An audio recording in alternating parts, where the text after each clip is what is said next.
My name is Clelland, and I graduated from Lehigh during the spring of 2009. And I was a member of Alpha Gamma Delta, and as a member of Alpha Gamma, I served on the executive council board for about 2 years as a sophomore and a junior, and I served as the vice president of operations, which in Alpha Gamma, that means that I compiled our accreditation portfolio for that year. And then as a junior, I served on the board again, but I served as the vice president of finance. And then during my senior year, I decided to take a more Greek-wide approach, and I disaffiliated myself with the chapter in order to serve on the Pan-Hellenic Executive Board Council. And my position was the vice president of programming, in which I interacted with leaders from all different sororities and fraternities.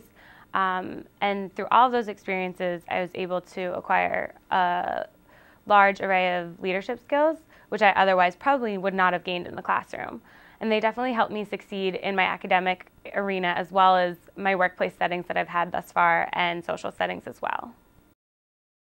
From being on the executive board, I was able to see lots of, cases that came to the board. And one of the ones that stuck out to me the most was one between the vice president of scholarship and the general members of the rest of the chapter.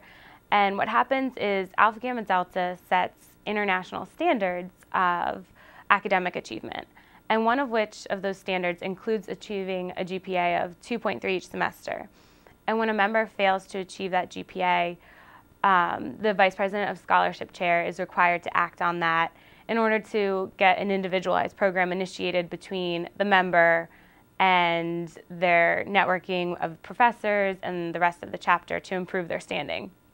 In order to do this, she also is presented with the conflict of being a leader of her chapter, but also she is leading her peer, or sometimes it might even be her best friend.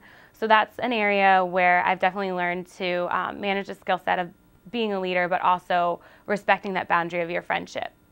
And oftentimes you'll encounter this, especially in Greek scenarios, but also in other scenarios as well.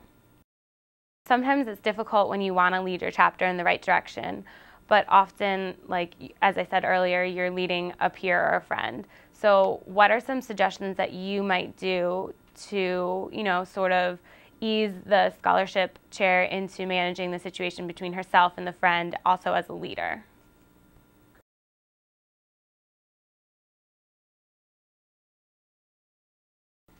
Well, Alpha Gamma Delta's approach is required initially by international headquarters. For example, they require the vice president of scholarship to initiate a plan in which the member is first started on academic probation. This probation system makes the member ineligible to vote on any and all subject matters relating to the chapter. And headquarters also mandates that they make this improvement contract with the scholarship officer. And that's where the conflict of interest comes into place of managing your friend and being a leader. And so at this point in time is where the scholarship chair's personal leadership style has to come into play. And she really has to go into the meeting with the intent of knowing her ultimate goal of what she wants to achieve, of establishing the contract and establishing the rules that international headquarters has mandated. But she also needs to build upon the trust that she has with this member, or in any case, her friend, and establish that she's not here in a superior point of view. She's here to work with her and to help her, and it's only in her interest. It's not in the scholarship chair's best interest. And that's where you really have to establish the trust or emphasize it when it already exists. I think one of the most important ways to build trust is to be completely open and honest about your communications and your intents, because as long as you proceed in good faith and you've already discussed with them your objectives, that way they know the direction you want to take everything in. Great. And her style was an approach of definitely working on the trust and explaining where she wanted to go. Also, she did everything in confidence to make sure that the member or her friend didn't feel like they were being exposed or vulnerable, and that the rest of the chapter was taking note of the situation.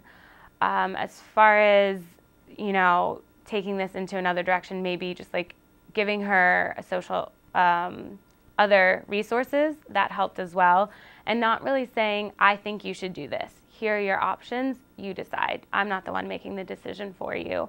And that way she still kept the friendship on a personal level where you're the one making the decisions. I'm just providing you with the resources. As an overall lesson to be learned, it's definitely being a leader to peers, sometimes even to superiors, which often can be more difficult. And sometimes it's just difficult leading people below you, knowing that they know you're their superior. So this can be taken into many aspects, including academics. If you're working with people who are your year, older, younger, you have to learn where to apply your personal style with the main objective of your ultimate goal still. And by witnessing these situations, I was able to apply these skills both in the classroom at Lehigh and also through my work experiences working with people who are older than me, but still not exactly leading them, but they understood the direction I wanted to go without having them think I'm undermining their authority. And that also works in the workplace situation as well.